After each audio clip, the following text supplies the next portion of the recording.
This is going to be a more in-depth video of the video that I just made right now, and the reasonings about why you should vote for a president that is actually godly and who's actually Christian, for obvious reasons and for reasons that people need to understand. All right, people. When individuals actually bring in these policies and these rules, um, if these rules are sin, obviously these individuals are living in sin. So God's judgment comes down on the face of this earth. These individuals actually have legality.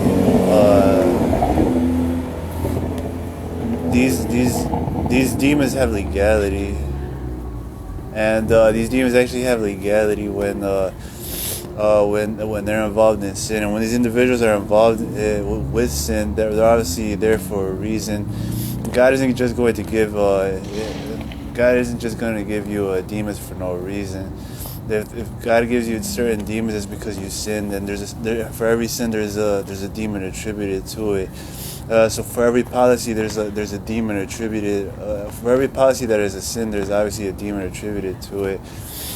Which is what I was attempting to say, that having Biden as president obviously is going to bring more judgments on this, more demons on this nation, because of all the legislation, all the laws that are going to be enacting in this nation. Which, if individuals are obviously the more devils there are in the nation, the easier it is to be controlled by the devil, because the devil is doing this and doing that. In the same manner where heavily dense places like the Caribbean or other places where it has a lot of witchcraft, it's a lot harder to get your prayers answered, because of all the demons that you have to get through. This is the exact same principle, which you must be binding and loosing all the demons and all the devils that are actually in your area, as this is what's holiness attracts the angels, and obviously sin attracts the devils.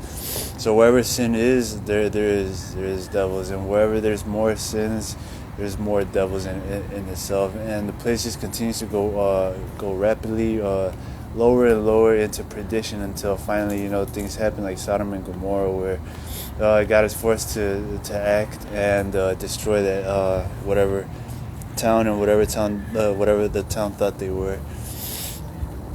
And that's that. But this is also why it's important, because these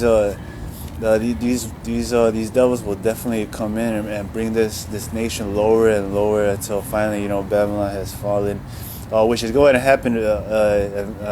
It's inevitable.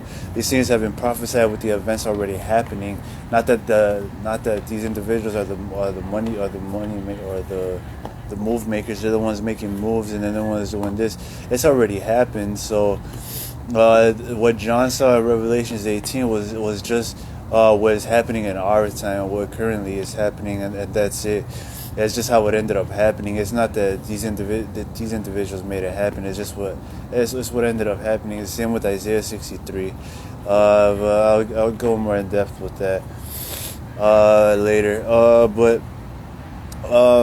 This is basically it about that, and about why you should vote for individuals who are actually godly and Christian, because of what you actually let into this nation. With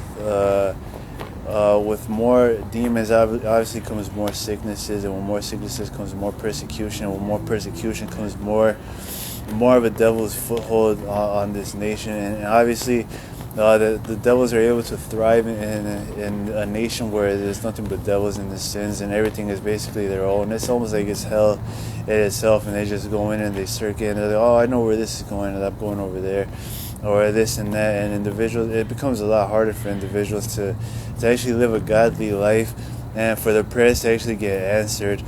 But make no mistake, whatever prayers God wants answered, or whatever His wills are, nothing's going to be able to stop the things that are His will. So yeah. But obviously, more demons means more temptations, and more temptations means more of obviously God knows how to preserve His saints, and I'll leave it on that note.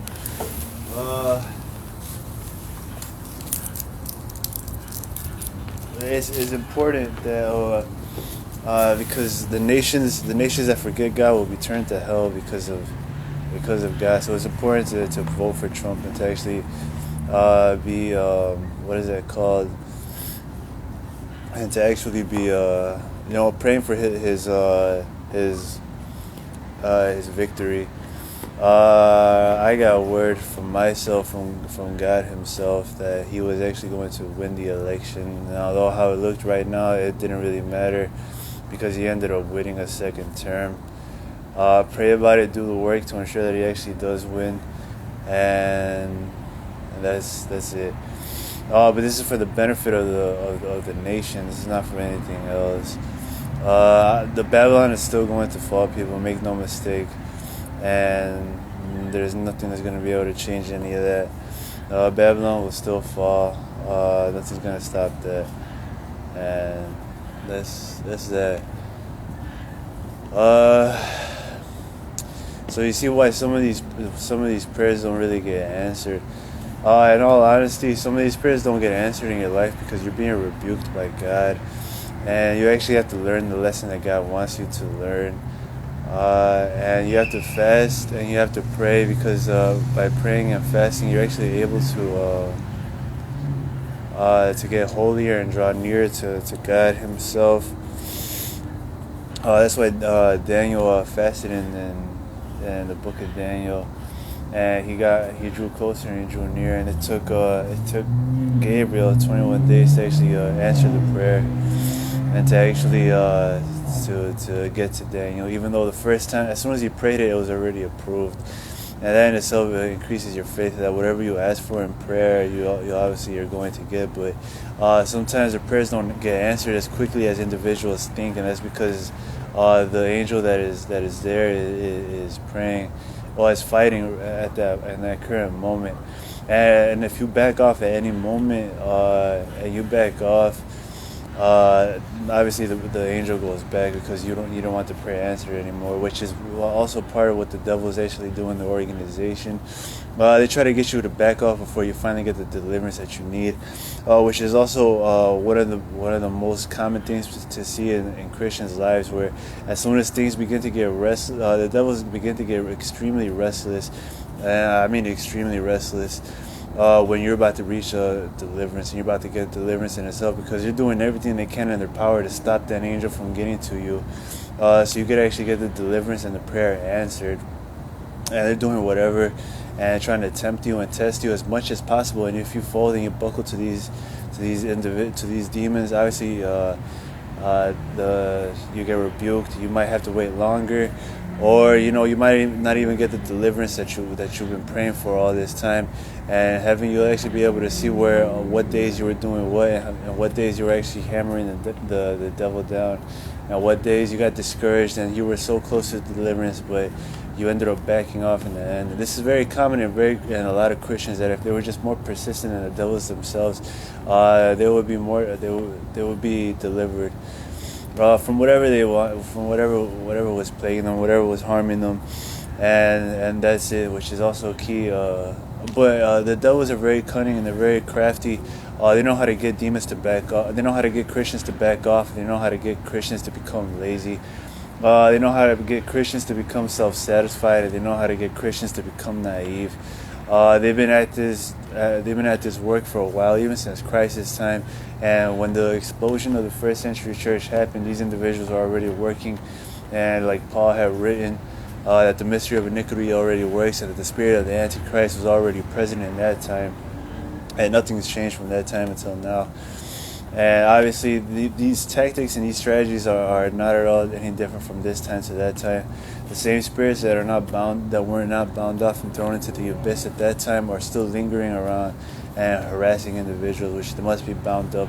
Whether they harass you, whether that's one of your strengths or one of your weaknesses, you must be binding up every single devil that is around you in your area, by your neighbors, and and just in general, and binding the agents that the devil uses, because these individuals are more than willing to do the work of the devil, more than willing to kill you and run you over, to give glory and honor to their father, Satan.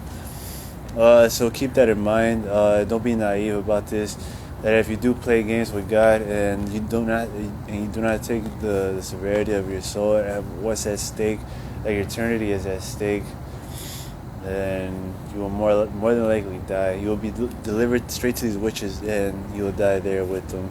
Some of you individuals think that it's going to be like Daniel and the lion den, where God is going to shut the lions of the witches up, when the Holy Spirit Himself is actually sending you into the lion den to kill you. Not everybody is a Daniel, and not everybody is a David, and that's that. So you have to be staying on your toes and be keeping yourself diligent and not being negligent. Because I already know that oftentimes many individuals begin to get on this, God is going to do everything for me, and which opens the way for them to be actually negligent and not take their salvation as serious as they should, because they just kick their feet up in the air and they're just like, well, whatever, God's going to take care of everything, whether I pray for it or whether I don't, because He knows what I need. And honestly, this general approach is not really God does not really approve of this approach. He wants you to actually be taking a more active role in your salvation, because this is the role, the stake of your soul. You know, He's not going to go to hell. You're the one who will possibly go to hell, and that's one of the main things that individuals need to understand, that with God you cannot play any games with Him. You cannot cheat God. Everything is written before Him, and He will definitely be more than fair with your life. So keep that in mind, that God's not going to do everything for you, and that will open your eyes, that you will see that you have to actually do what you must to ensure that you actually do make it. And that's it. Yeah, I don't really have much else to say about that. The devil just comes into your life to actually be negligent, and that you don't actually pray for the things that you have to be praying for, because you're not really moving in the right direction for the kingdom of heaven. And so these advancements and preparations that are supposed to be done here on earth, they become more placed on in your back pocket, where you just do it at your own convenience, when these should be one of your main priorities. Your time here on earth is only the formative time and nothing else. And so you begin to see how this God is going to do everything for me is one of Satan's strongest forms of deception that he could actually work around and work through to get you to focus on the cares of this world, which many individuals begin to get the bitter seeds from, because they're more focused on that instead of focusing on the being prepared to die. Because every individual doesn't know when they're going to die, and so every individual should be prepared every day for when they could die. And this is what the devil attempts to distract you with, by putting all types of cares in the world, the elections, football, and just worldly things, that individuals are more concerned with worldly things because they're worldly people. Obviously, you're not a worldly individual. You belong to God. So the things that should concern you are perfecting all 9 fruits of the Holy Spirit every day. And that's entirely on how much you apply yourself. And God can't force you to apply yourself. And the only person that can force you, only person that can do your work for your soul is yourself. And it's truly it's based on how much you actually want to change. And how much you actually want all 9 fruits of the Holy Spirit, which many individuals are not. They seem to be more centered around the distractions of this earth, which is common, especially now in these days, because it's getting a lot closer to Christ's return. The devil is doing whatever he can and tempting as many individuals as he can to get them to rob them, essentially, from of their time, that they don't actually practice in this diligently, as this is the only thing that truly matters, is to be prepared for Christ's coming, and to be prepared for heaven, and to be taking all the preparations that you have to do here on earth, and to make sure that they're actually met before you die. In Jesus Christ's name, amen. and that's basically it. Many individuals disagree with this. Obviously, the more common way, well, not the more common way, the only way for you to actually advance in the spiritual is binding and loosing. This solves all of your problems, if not all of your problems. Just because everything is done in the second heaven. The demons who come in to entice you, obviously this is in the second heaven. Their order and their other stuff that they do, praying to Christ not to be led into temptation. This is also in the second heaven, which obviously this is a prayer to the third heaven for it to be done in the second heaven. And this just ties back in with God's not going to do everything for you. You must be praying and praying diligently. Some individuals are not even willing to give God 3 hours or 2 hours, which is very frowned upon. Just today, I was speaking to somebody, and he told me that this woman has to pray 3 hours daily, and I don't know what type of life that she lives, or the type of cares of this world that she has. But to her, it seemed like a lot to pray for 3 hours, and obviously, if you don't really have anything going for you in this life, or you just work and you do this and you do that, 3 hours isn't really not that it's not much, but 3 hours really isn't. It doesn't really take away from anything, because you don't really watch TV, you don't really do anything. You listen to music, you go on Instagram, and that's it. And obviously these are time wasters, and the further away you get from Instagram and from all this other stuff, the better off you'll realize. The more you'll realize that the stuff that is on there is just immature and just a waste of time. You grow out of it, so to speak. You grow out of that way of thinking, of scrolling through that explore page and just wasting your time.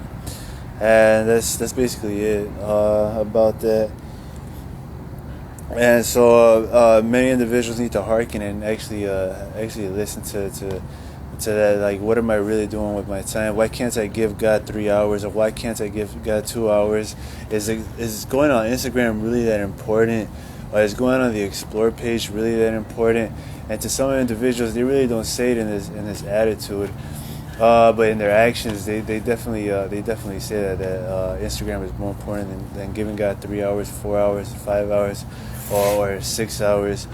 I myself do give God 3 hours daily, and that's basically it. But he's asking for more now, and he's asking me to give him 4 hours for prayer, which honestly isn't really a lot at all. The only issue that I really had was going to work and then coming home, and obviously being tired, But obviously it's a lot of different things.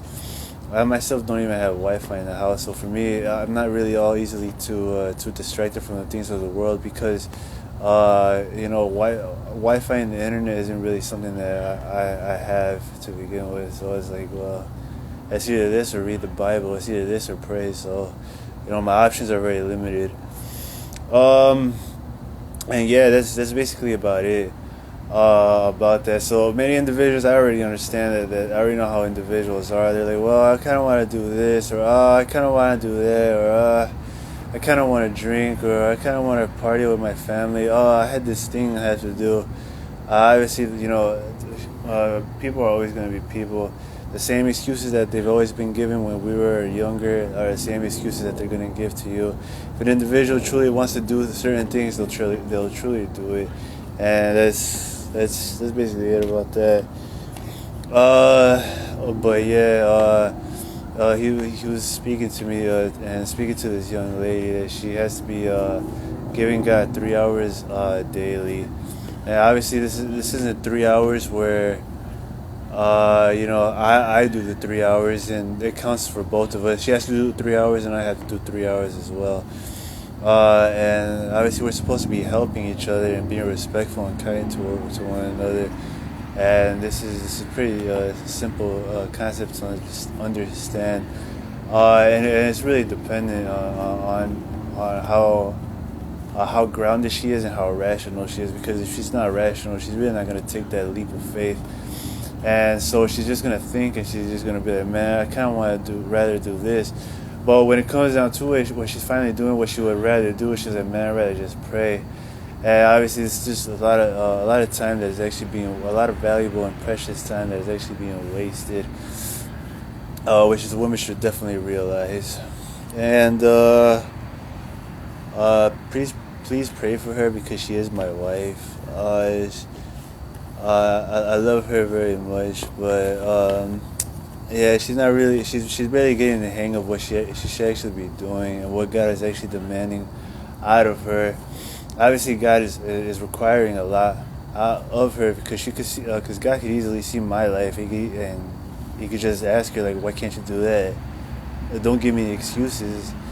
Is that you could tell him you could tell him all the excuses you want, but to me, I already know the excuses. You're gonna tell me directly why you can't do that, and I'm gonna give you a direct answer why you truly can't. And so it's just things like that. But yeah, please pray for her. God is requiring a lot from her. Obviously, everybody can see my posts, how engaged in spiritual warfare I am, how much I pray, how I don't watch TV, I don't really listen to secular music, I don't support anything that has to do with the abominations that God hates. And I'm not saying that I'm like the whatever, but definitely more than the average. And this is and according to God's eyes, this is still a lukewarm, and He still wants me to go above and beyond this. And I'm still not on the narrow path because of it. So obviously, this is still a lukewarm approach to my own salvation. Doing what I'm doing right now currently. So if what I'm doing right now currently, and you're not really doing what you're doing, and you're not really doing what I'm doing currently, obviously everybody has a misconception that they know that they're lukewarm. You are lukewarm, and there's absolutely no way around it. If I'm lukewarm and I'm living in this way, and doing this and doing that, there's no possible way that God is accepting you, and you should definitely be praying to God and seeking God's face diligently and making sure that you're not lukewarm, because I already know that you are. If Christ Himself is telling me right now that I'm lukewarm, then yeah, there's something wrong in your life that you should be investigating in. Christ wants individuals on fire for Him. He does not want individuals to be lukewarm, or He's going to spit them out. And that's that. He does not want you to be having a nonchalant attitude, where you're just like whatever, everything's gonna be fine. God is gonna do everything for me, and things of that nature. God wants you to fast diligently and to make fasting what is that called? A part of your daily, not your daily life, a part of your actual life, and your spiritual walk. I know many individuals don't really feel like fasting is really for everybody, or they don't have to fast, or they don't have to do this. But every Christian must fast, and every Christian must do 40-day fast, 30-day fast, 15-day fast, and things of that nature. And this is just what God is requiring from you. But that's enough about that. Spiritual warfare.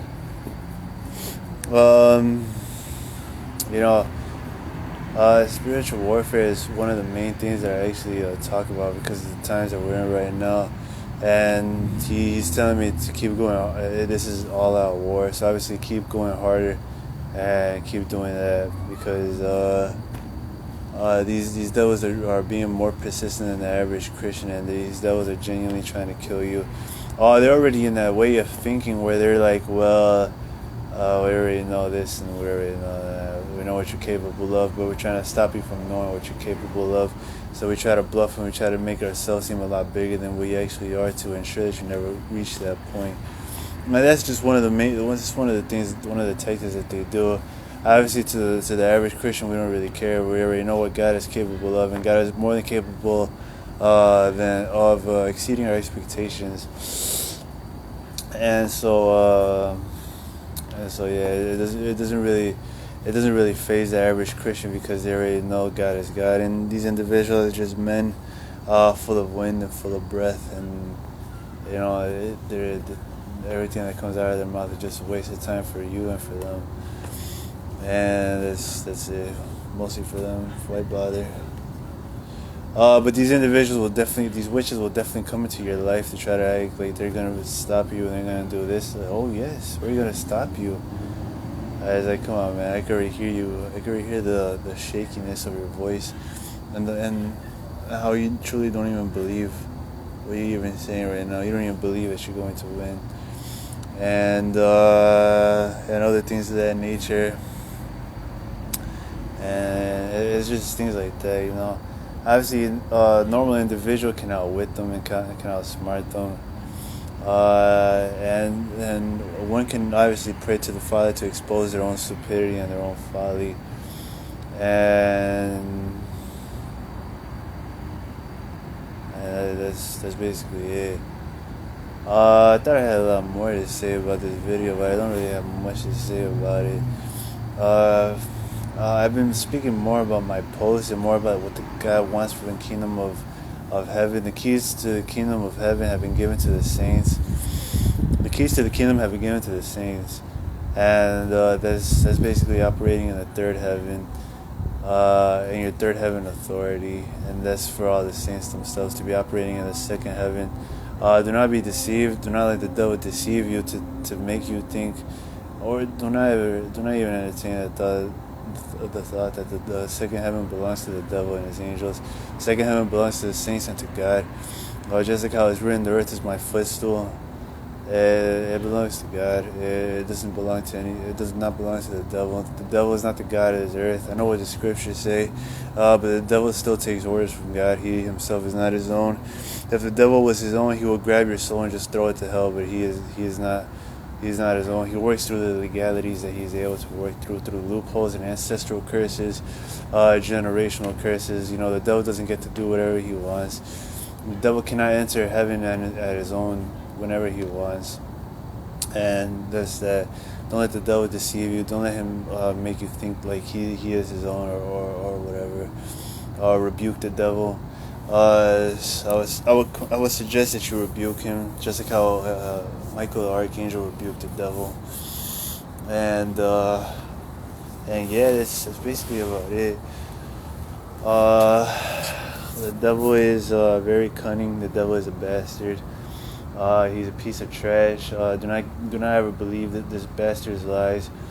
That supposedly it was an accident of what he did, and oops, I should have got a slap on the wrist. Poor me's. And the devil wanted to kill God, and he wanted to dethrone God by killing him, by saying that he was going to sit in God's throne, and he was going to be like the Most High. This was a death threat, and he was going to kill God.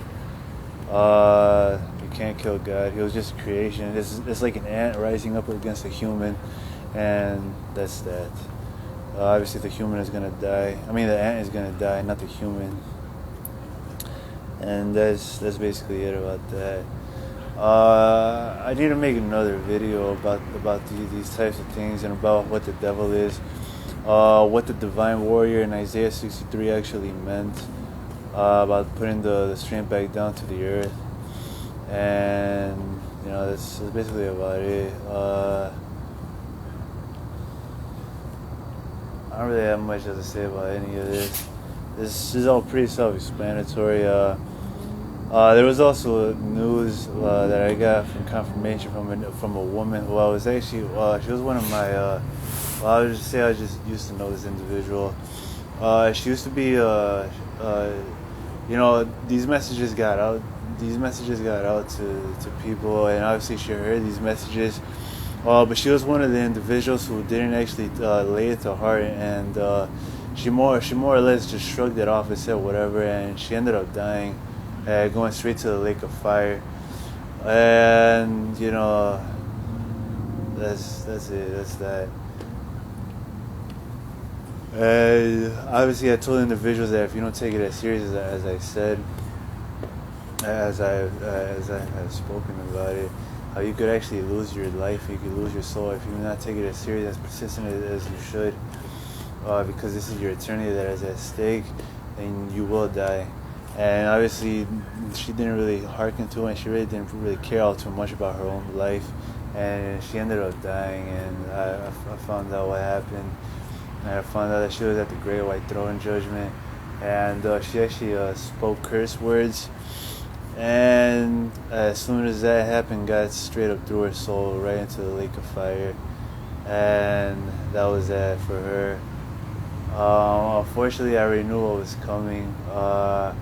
I was repeatedly getting messages that she died over and over again, and finally, I actually seen what actually ended up happening and how it happened, how her life ended up coming to a halt. And obviously, I already know that this is just how it happened, and there's nothing I could do to stop it from happening. She was just stupid, and she was on her own accord. That's how there was nothing that had to do anything about me, or about what I said, or about what she said, and obviously this woman ended up dying. She also provoked the Father himself to anger and to much wrath, and she said to his face, I believe, I'm not sure if this is actually true, but she said to his face that I was going to kill as many people as I can and take their souls with me to the lake of fire, or directly to the Father's face. And obviously he did not take that lightly whatsoever, and he basically said, well, you sowed your seed and now you're reaping your crop. And that's what happens. No, God is not mocked. You're not going to mock me to my face about telling me you're going to kill people and get away with it whatsoever. And she died. And that's why God brought that evil upon her head. If you don't think that God can if you don't think that God can give individuals certain death messages before they end up dying, God will definitely give you a message that you're definitely going to die. He did that in I think it's 2 Kings or 1 Kings with one of with the king of Assyria, how he blasphemed against God and reproached God and said, and don't listen to your God. Your God's not going to deliver you, and this and that. He said a whole bunch of stuff, and God spoke to the prophet. I forgot who it was. I think it was Isaiah, and he said, well, don't listen to what the king said. He said, listen to what the Lord of hosts says, that the king of Assyria shall go back. He'll hear a rumor, and he'll go back to his country, and there he'll die. So obviously this is new. This is not a new concept for God to actually tell individuals that they're going to die. He's going to kill them before they end up dying, and he gives them a death sentence, and these individuals end up dying.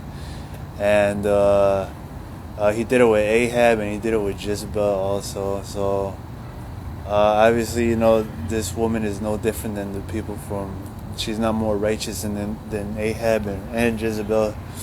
And so obviously, this stuff is real, and God definitely threw her soul straight into the lake of fire because he is not mocked at all, and he does not change at all. People, please fear the Lord, and please be terrified of God because of that. Because this is truly scary for God to actually tell you that, hey man, you're actually gonna die, and and there's nothing you could do about it, and you actually end up dying. So God is more than willing to tell you what is actually going to happen to you in the end. But man, some of you, for real, be very cautious about what he's actually going to end up telling you, because you may or may not even be ready to hear that that you're actually going straight to the lake of fire. Some of you individuals are more than blessed. Some of your ends have been pronounced more than blessed, and you'll be more than fine, and that's fine. Obviously. Not everybody is everyone, and that's that. But some of these individuals, like this woman, and 3 other individuals as well, all their deaths were pronounced, and these individuals are going to die. But for the individual who actually did that, she was really a conniving, evil little witch, and she definitely deserved what she got coming, because not only did she do worse than what other individuals were doing, she did above and beyond the evil of what other individuals were doing. She saw an opportunity, and she took it to destroy as many souls as she possibly could. And so God told me what was actually going to end up happening to her, and she did the same exact thing. She said, "F me to me," and obviously, that was it, and that was that. And she deserved every little bit, she got from that. Who else? Her son ended up dying with her because he was just as rebellious and stiff-necked as his mother, and his girlfriend ended up dying with him.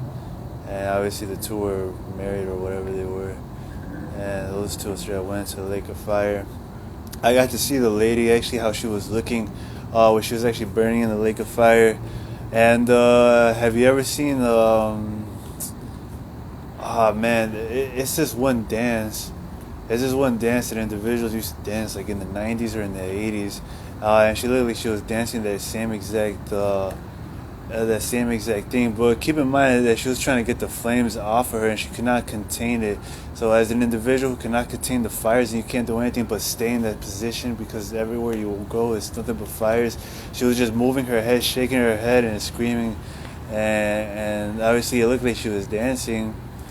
She looked like she was dancing, and the mother of the individual, she was, her feet melted into the bottom of the lake of fire, and obviously she was at the bottom of the lake bed, and she was at the bottom of the lake of fire, and so she ended up staying there, and her face lit up like a jack-o'-lantern, and that was that for her.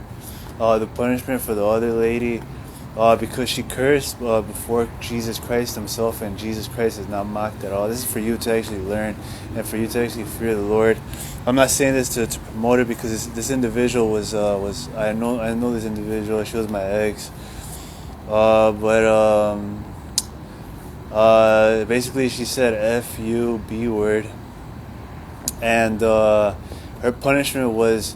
Have you ever seen molten, like when they refine jewelry and they use extra hot fire?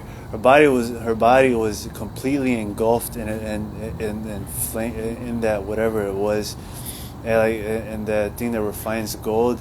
And her mouth, because she said the fu whatever, had the thing,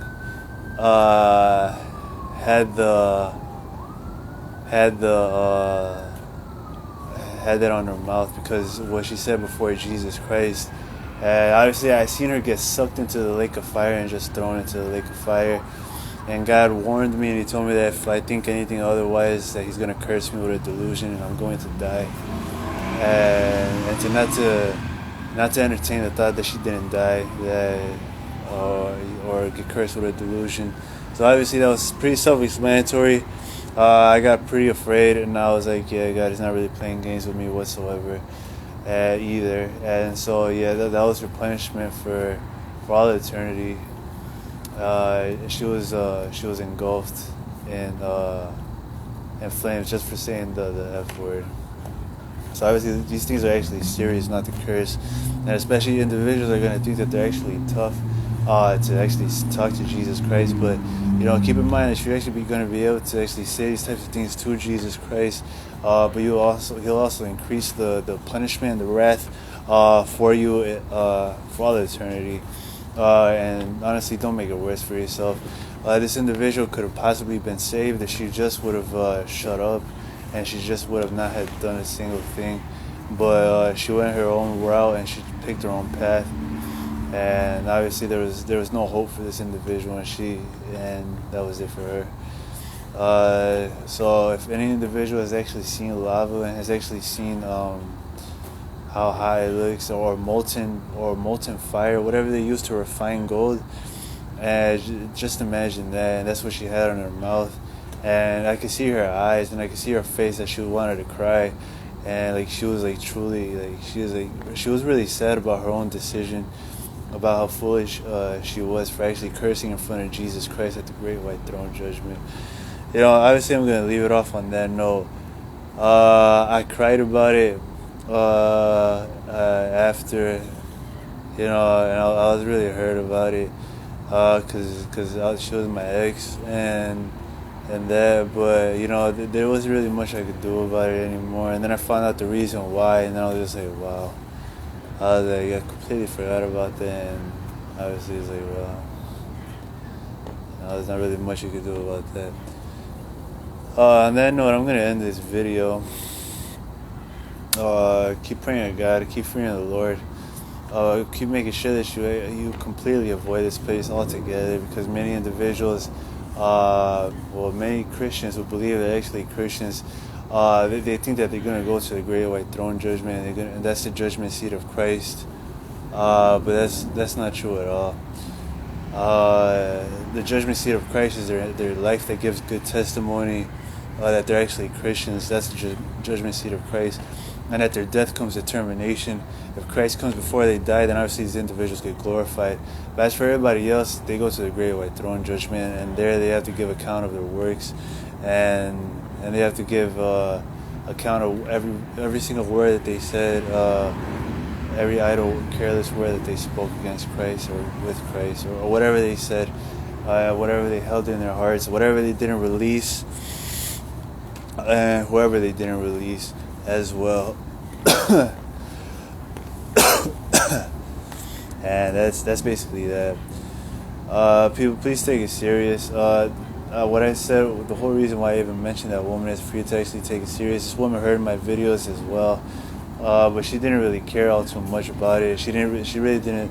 She made little to no effort, and she more or less shrugged off the words that I actually spoke to her when I was actually trying to get her to actually open her eyes, not to be blind, and to actually view things as God views things, and for her to take her salvation and her soul serious. That, you know what, eternity is a long time, and you know, are you prepared? Are you even prepared for it to die tonight? Obviously, this individual is not prepared. You know, and that's basically it.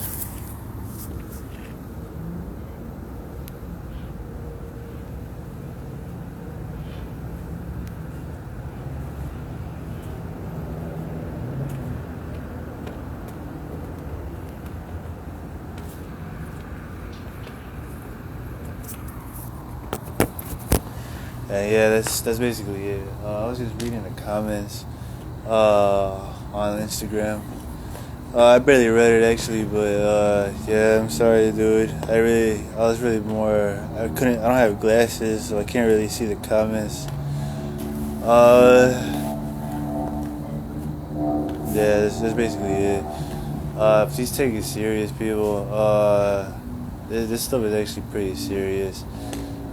Considering what the stakes are, this stuff is pretty serious. Just let it go. Leave everything in the past and move on. Keep moving forward. You don't have a choice. And that's basically it. Grace and peace be multiplied to you. I don't know if I'm actually gonna upload this video on YouTube or not. I may, maybe, but this is more of I was really trying to get as much stuff as what God was actually teaching me already out, but it was more or less the same stuff that I've actually been making in my past videos, and that's basically it. Cherish your loved ones, people. Pray for your loved ones, and please consider their eternities for whatever can happen to them, because her parents, even though this individual, my ex, ended up dying, her parents actually ended up living, and so her parents are alive and well in the future, but they were very sorrowful about their daughter's poor decisions. Obviously, this is not the first. These are not the first parents that lose their children to the lake of fire. These are not going to be the last parents that lose their children to the lake of fire. But they're just one of the many parents that lost one of their kids to the rebellion and to the deception of their own foolish hearts and their own wickedness. I don't want to attribute it or give the devil more power or authority than what he actually has. Because every individual knows right from wrong, and every individual has a moral compass, and individuals just go all the way left. Keep in mind that while I was dating this individual, she never spoke profanities, and she never used to say this or that or the F word or any of those things in general, and I wouldn't really curse at her. I would tell her to shut up, or I would tell her to do this, and she would be shocked, and she'd be like, "I can't believe you would say something like that to me." I'd be like, "Well, you're getting me mad," or I'll just say things like that. But you know, I've been knowing this individual since high school, and for me to actually see how this individual has gotten so bad that she actually uses profanity, you know, it's pretty crazy. We were in fornication and things like that, but she still didn't curse whatsoever. She still didn't curse whatsoever, and so you know, it's just crazy to see how far she actually went down, and how backslidden she actually was, and how backslidden she's actually got. And obviously, I'm very surprised and very shocked to see that. When I myself wasn't even, you know, I myself am not even like that at all anymore. I was the one who was like that when I was with her. I would be cursing left and right and saying all types of things, and now she's the one that curses left and right and does all types of things. So yeah, for me to actually see that, I mean, truly, I was, for me to actually talk to her again, and she was actually, I just spoke to her not too long ago, even before this actually happened, and she was using profanity, and I was just so surprised, and I was so shocked to actually see that this woman actually does use profanity. Like, I've honestly been knowing her for that long. For me to actually see that she's never been like that, and so it was completely crazy how she just throws these words left and right. People, yeah, the you know, it's a slippery slope, people. Please be careful and please be cautious and consider your ways. Don't be stupid, and that's basically it. Be wise, be intelligent. Right now is avoiding an altercation entirely, completely. You know, just because these individuals could have had guns. I don't want individuals to actually be popping out and shooting these types of guns. I completely ran fast. I moved out of that just because I don't want to be an innocent bystander. I actually end up getting shot. And so, obviously, be wise. People, consider that. Avoid the situations altogether. Judge the situations for yourselves. And just leave it on that note. And that's it about that. Grace and peace be multiplied to you, and the love of Jesus Christ be with you all. Amen.